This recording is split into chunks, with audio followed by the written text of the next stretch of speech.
नमस्कार, मैं हूं रमेश भट्ट। आप देख रहे हैं इंडिया बोले और आज बात करेंगे, जब देश को यह सिखाया जा रहा है कि आप डिजिटल होइए, तो जनता भी सरकार से और राजनीतिक दलों से एक सवाल करना चाहती है कि हम तो डिजिटल होने के लिए तैयार हैं, राजनीतिक दल भी तैयार हो जाएं डिजिटल तरीके से चंदा लेने के लिए।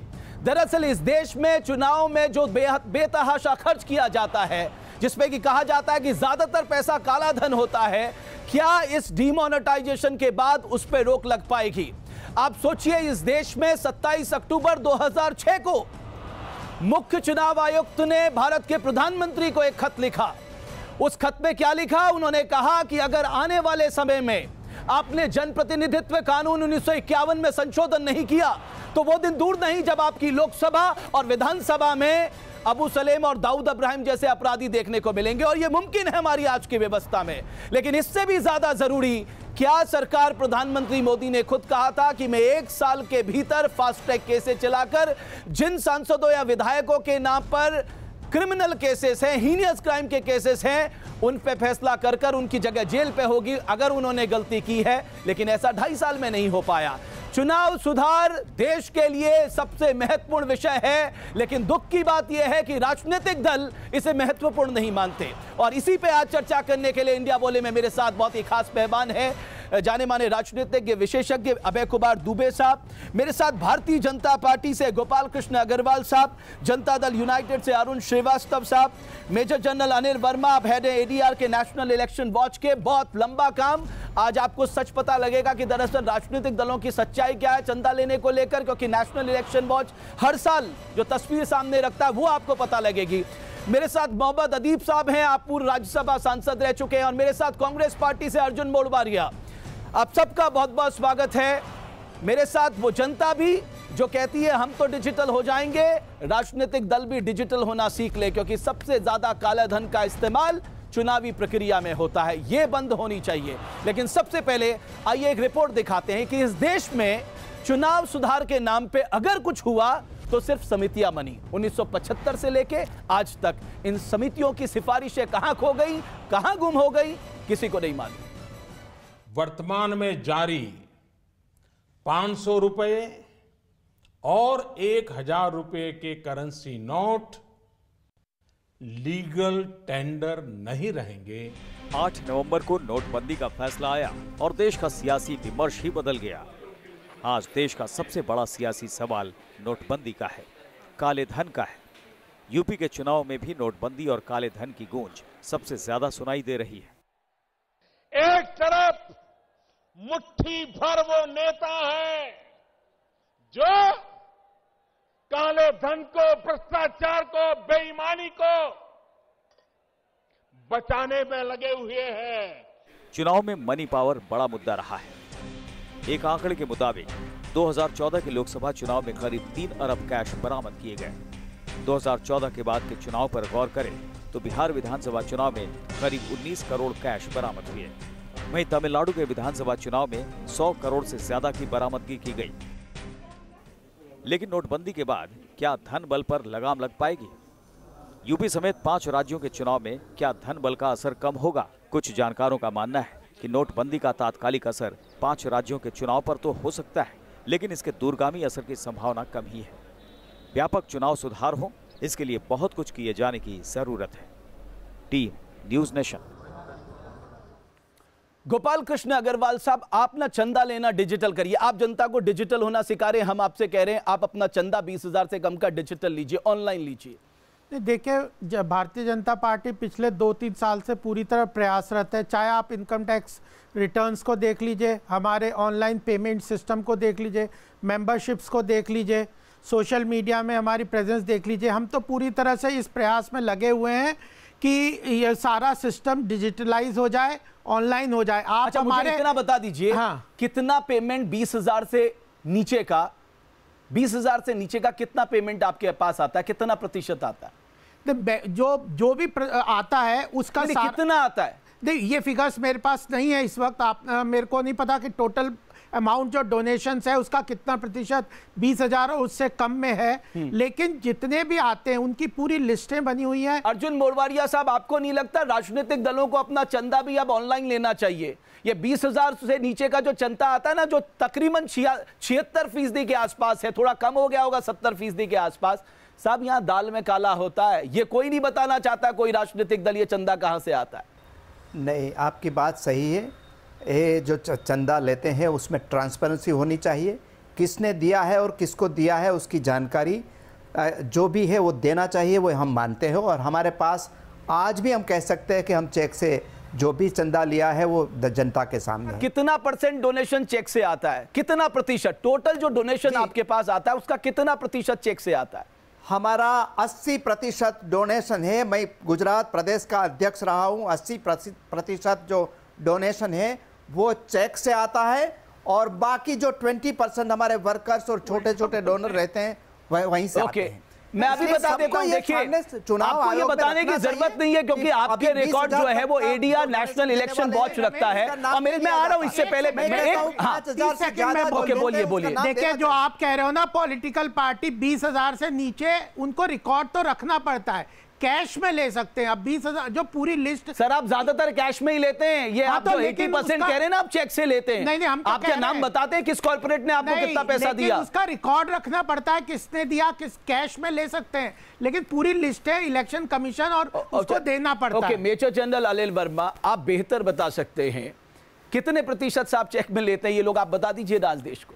हाँ, हमारी एडीआर की रिपोर्ट्स आप कोई भी देख लीजिए, तकरीबन 70 से 75% अननोन सोर्सेज से डोनेशंस होती हैं। 70 से 75% अननोन सोर्सेज।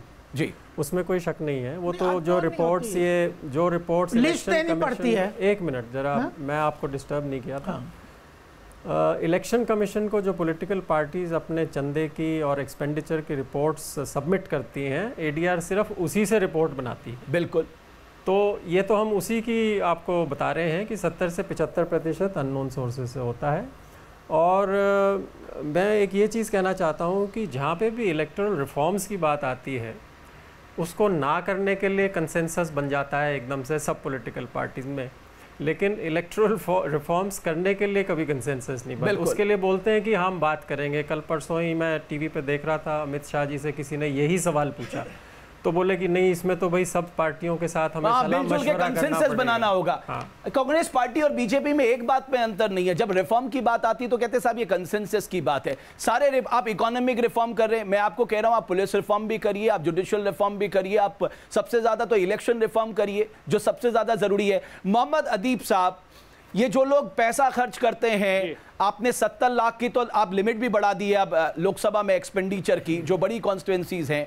मैं तो इसे निवेश मानता हूं साहब, ये एक्सपेंडिचर नहीं है, ये निवेश है, क्योंकि इस निवेश से वो कितना गुना ज्यादा कमाएंगे ये वही जानते हैं, और ऐसा हो रहा है इस देश में। बिल्कुल ठीक बात, बिल्कुल ठीक बात आपने कही। हेलो, मेरी आवाज आ रही है? मैं सुन रहा हूं, अदीब साहब बोलिए। जी, देखिए ऐसा है कि सब हमारी इंटेंशन क्या है। इंटेंशन ही नहीं है हमारी ब्लैक मनी को काबू करने की। हमारी नीयत सिर्फ ये है कि इलेक्शन कैसे जीता जाए। ये जो कुछ अब हो रहा है ये भी सिर्फ इलेक्शन पॉइंट ऑफ व्यू से हो रहा है, इसमें कोई नीयत नहीं है। अगर आप समझने की कोशिश करें तो पहले दिन जब ये अनाउंसमेंट हुआ तो ये हुआ आतंकवाद को रोकने के लिए हमारे पैसे बाहर कहीं छप रहे हैं और बाहर से आ रहे हैं, उसका प्रोपेगेंडा किया गया। फिर कहा गया काले धन को रोक रहे हैं। अब जो आतंकवादी पकड़ गए उनके पास नए नोट निकले। इंटेंशन अगर है आपका तो जिस तरह से आपने नोटबंदी की थी ऐसे ही आप इलेक्शन रिफॉर्म खुद डिक्लेयर करते, मेजॉरिटी में आप हैं, हम सीना पीटते रह गए, क्या हो गया, आपने अमल कर दिया। लेकिन इंटेंशन इसलिए नहीं है कि यही पैसा इन सारे लोगों को आज पार्लियामेंट में, असेंबलियों में ले जाके बिठाला है उसने। बिल्कुल अदीब साहब, मैं आपकी बात को आगे ले जाते हुए अरुण श्रीवास्तव साहब, आप भी तो ये मानेंगे साहब, इस देश में लोकतांत्रिक व्यवस्था है, हम किससे छिपाते हैं साहब? हम क्यों नहीं बता सकते कि साहब हमें फला व्यक्ति ने इतना चंदा दिया? बट साहब, हमारी पार्टी की जहां से बात है, मैं तो बहुत छोटी पार्टी है, हमारे पास बहुत कम चंदे भी आते हैं। लेकिन मैं चुनाव सुधार की अगर बात करूं तो मैं एक राजनीतिक व्यक्ति हूं और मुझे हर चीज़ पता है ठीक से कि कहाँ गड़बड़ी है। जब तक चुनाव में इतना पैसा, बेतहाशा पैसा खर्च होता रहेगा, ना तो इस देश से कभी भ्रष्टाचार कभी खत्म होगा और लोकतंत्र रोज रोज खत्म होता जा रहा है, मरता जा रहा है। ना तो किसी राजनीतिक दल में लोकतंत्र बचा है और भ्रष्टाचार की कोई सीमा बची ही नहीं है। आप बताइए, आप कहते हैं कि 75 लाख रुपया लोकसभा में आप खर्च कर सकते हैं, 70 लाख है। आप कहते हैं कि 25 लाख आप विधानसभा में खर्च कर सकते हैं। एक राजनीतिक कार्यकर्ता जो 24 घंटे राजनीति करता है, उसके पास 75-70 लाख भी कहां से आएगा? बात है, जबकि यह असलियत नहीं है।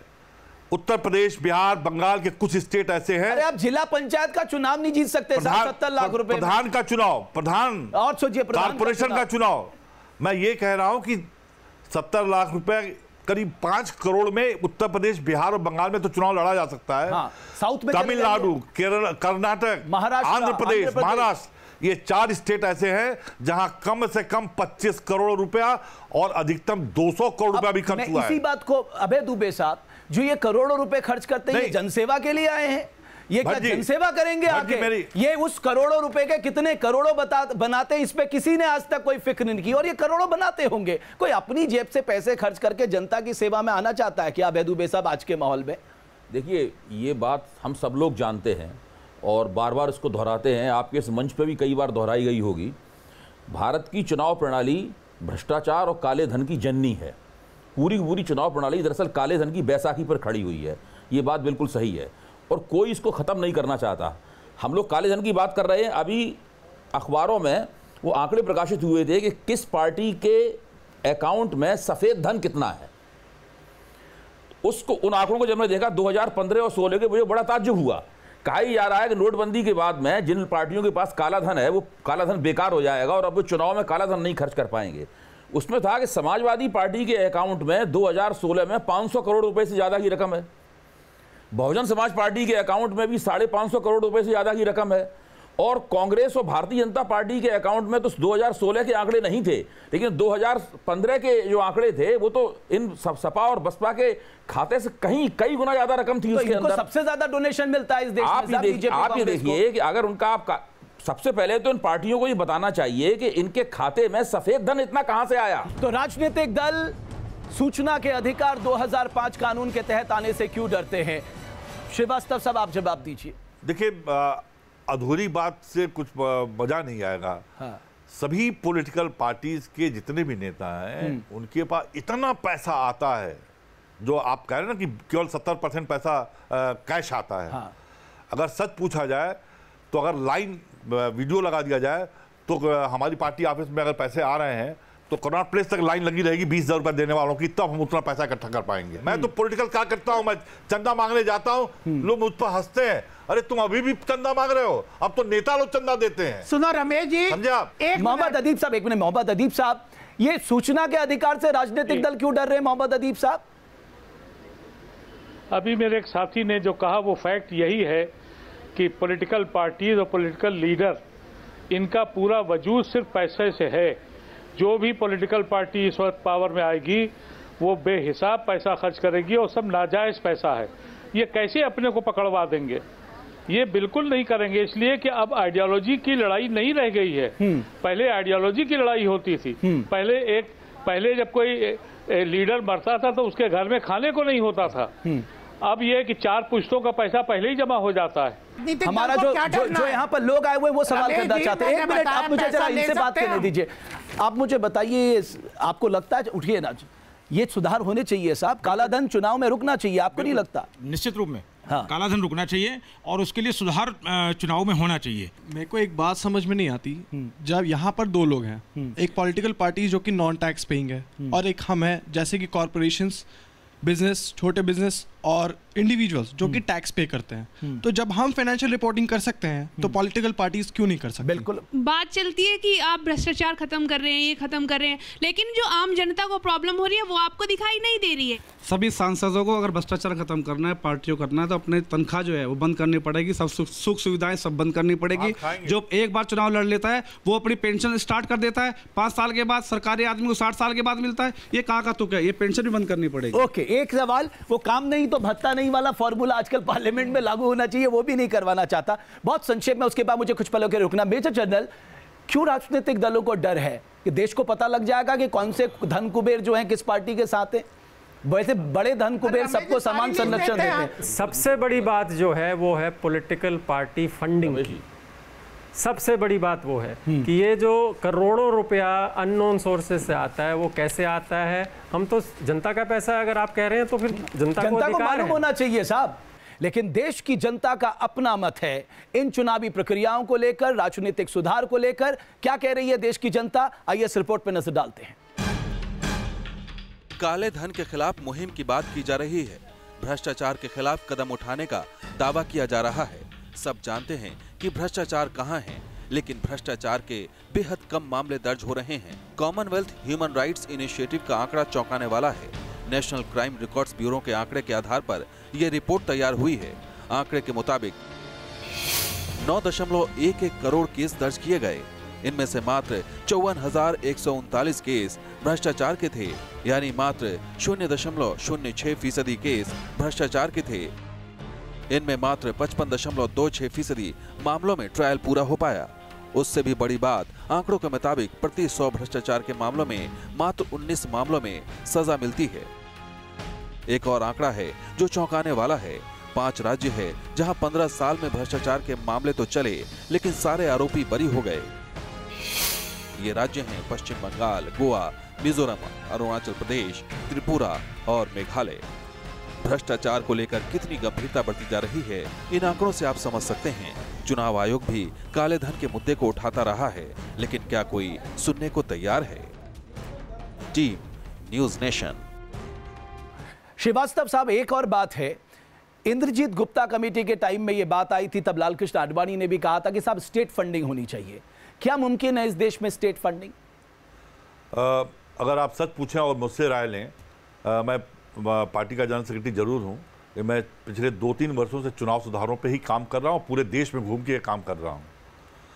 जो स्टेट फंडिंग की बात है, मैं इस हद तक तो सहमत हूं कि झंडा, पर्चा, पोस्टर, बैनर, जितनी भी प्रचार सामग्री है, वह सब इस इलेक्शन कमीशन सभी कैंडिडेट्स को बराबर दे। लेकिन पैसे के बारे में मेरा मानना यह है कि उसमें बहुत सारी गड़बड़ियां होंगी। तमाम लोग चुनाव लड़ने लगे खाली पैसा लेने के लिए, वो संभव नहीं होगा। और ये जिम्मेदारी लोगों की है और नेताओं की है। देखिए, ये आधी अधूरी बातें हैं।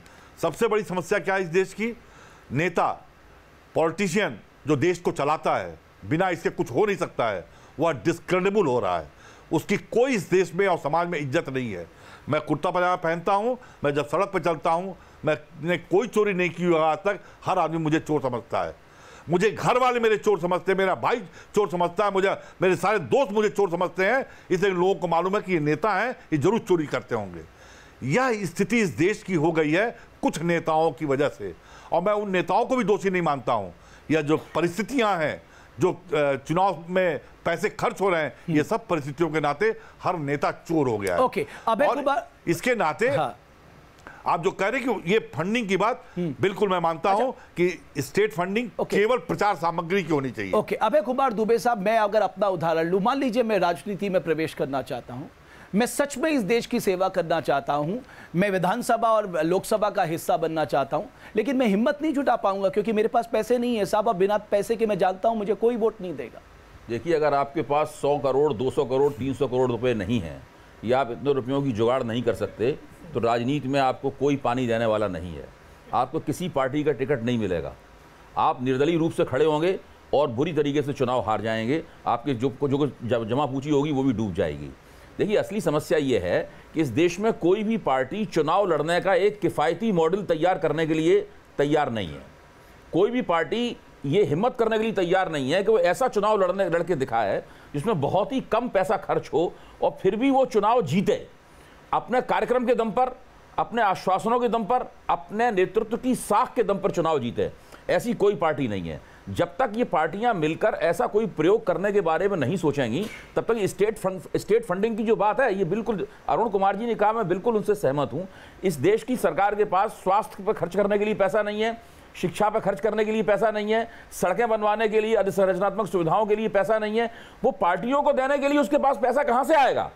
तो ये बिल्कुल बेकार की बातें हैं। स्टेट फंडिंग अव्यावहारिक बात है, उससे चुनाव सुधार नहीं होंगे। और वैसे भी चुनाव सुधार का ये एक बहुत ही मामूली और गौर पक्ष है। मैं आ रहा हूं, इससे पहले मोहम्मद अदीब साहब आप जवाब दीजिए, हमारे पास रास्ता क्या है साहब? देखिए, मैं आपने कई अमेंडमेंट की बात की है, लेकिन जो एग्जिस्टिंग लॉ है मैं उसमें कहना चाहता हूं कि जब आप इलेक्शन लड़ते हैं लोकसभा या विधानसभा का, तो एक एफिडेविट देते हैं कि आपकी हैसियत क्या है, कितनी मूवेबल कितनी अनमूवेबल आपकी जायदाद है। 5 साल के बाद वही कैंडिडेट जब जीत के वो लड़ता है तो वो 1 करोड़ के बजाय वो 25 करोड़ की इनकम दिखाता है। इलेक्शन कमीशन क्यों नहीं पूछता उससे? जब तिबारा लड़ेगा तो 250 करोड़ के एसेट्स उसके हो जाएंगे। और ये बात मैं पार्लियामेंट से लेकर आखिर तक कहता हूं। मैं 2 इलेक्शन लड़ा, पहली बार जो मैंने वेल्थ शो की थी, दूसरे इलेक्शन में मेरी कम हो गई। ये बढ़ती कैसे है? मेरी ये बात समझ में नहीं आती। इलेक्शन कमीशन के पास लॉ है, आपने बेनामी खरीद क्यों नहीं लिया पूछा आज तक? नहीं, सवाल ये कि इलेक्शन कमीशन को ये ऑफर है, होना चाहिए था, लेकिन वो डरते ये हैं कि जितने भी पॉलिटिशियन एक बार जीत के दोबारा जब जाएंगे तो उनकी वेल्थ 25 गुना बढ़ जाती है, तिबारा जब जीत के जाएंगे तो 500 गुना बढ़ जाती है। इसमें कोई नहीं सवाल करता है। इलेक्शन कमीशन को ये पावर है। अग्रवाल साहब, इस बात में दम है साहब, इसीलिए मैं कह रहा हूं ये खर्चा नहीं है जो लोग कहते हैं साहब ये खर्च कर रहा है। खर्च नहीं है, निवेश है साहब, और बड़ा किफायती निवेश है। मुझे लगता है भारत के अर्थतंत्र में इससे बढ़िया निवेश कुछ हो ही नहीं सकता। देखिए, मैं इस बात से सहमति रखता हूं कि चुनाव में रिफॉर्म्स होने चाहिए, एक्सपेंडिचर पे किस तरह से एक सादगी से चुनाव होना चाहिए, इसकी आवश्यकता है। लेकिन मैं एक चीज और कहना पार्टी के रमेश जी 2014 का चुनाव लड़ा। बात पूरी करने दीजिए, असली बात रह गई। लेकिन अगर हम ये जनता देश की ये सोचेगी कि हमने 5 साल एक पार्टी को जिता दिया और अब हम आराम करेंगे और वही सारे काम करेगा, तो ये कभी नहीं होने वाला। तो जनता क्या करे साहब? अरे जनता क्या करे जनता? अगर जनता चुनेगी सही आदमी को, जनता चुनेगी नहीं जनता तो आपको चुना तो सही, जनता चुन तो लिया आदमी को, आपको चुन तो लिया, 2.5 साल हो गए आपको। सुनिए तो सही, आपने लगा दिया इनको सबको। जनता चुने सही आदमी को, जो जनता को पता है कौन बेईमान है, कौन भ्रष्ट तरीके से जनता के ऊपर आपने टोपी पहना दी, उसको भी साथ में रहना पड़ेगा। दोनों तरफ मैं कह तो रहा हूं आपको, मैं कह रहा हूं 2.5 साल हो गया, दोनों को साथ में। अगर कोई ईमानदारी से कोई पहल कर रहा है, मोदी जी पहल कर रहे हैं, मैं कह रहा हूं वो ईमानदारी से नेक नियति से काम कर रहे हैं, लोगों को उनको हिम्मत से साथ रहना चाहिए, रह भी रहे हैं। एक बार 5 साल के लिए तो दीजिए चांस, और दे रहे हैं, भ्रष्टाचार को खत्म करेंगे। हम आपके इंटेंशन पे थोड़ा सवाल उठा रहे, हम ये कह रहे हैं, आप सुन लीजिए ना, आपने एक वादा किया था कि मैं 1 साल के भीतर फास्ट ट्रैक केसेस चला के जितने बदमाश लोग, क्रिमिनल लोग हैं, हीनियस क्राइम किए हुए लोग हैं, उनको जेल में डालूंगा अगर उन्होंने गलत काम किया हो। अब तो साहब 2.5 साल बीत गए।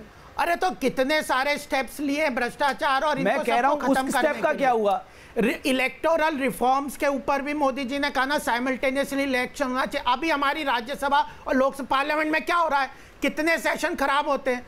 अगर आरोपों के ऊपर जो राजनीति करते हैं, वही तो प्रॉब्लम है। मैं जो सवाल पूछ रहा हूं उसका आप जवाब नहीं दे रहे हैं, आप दूसरे मुद्दे पे चले जा रहे हैं। नहीं, कानून बदलना चाहिए, कानून में मैं सिर्फ ये कह रहा हूं श्रीवास्तव साहब, कानून तोड़ने वाले, कानून बनाने वाली संसद की सर्वोच्च संस्था में कैसे बैठे हैं, मैं ये सवाल पूछ रहा हूं।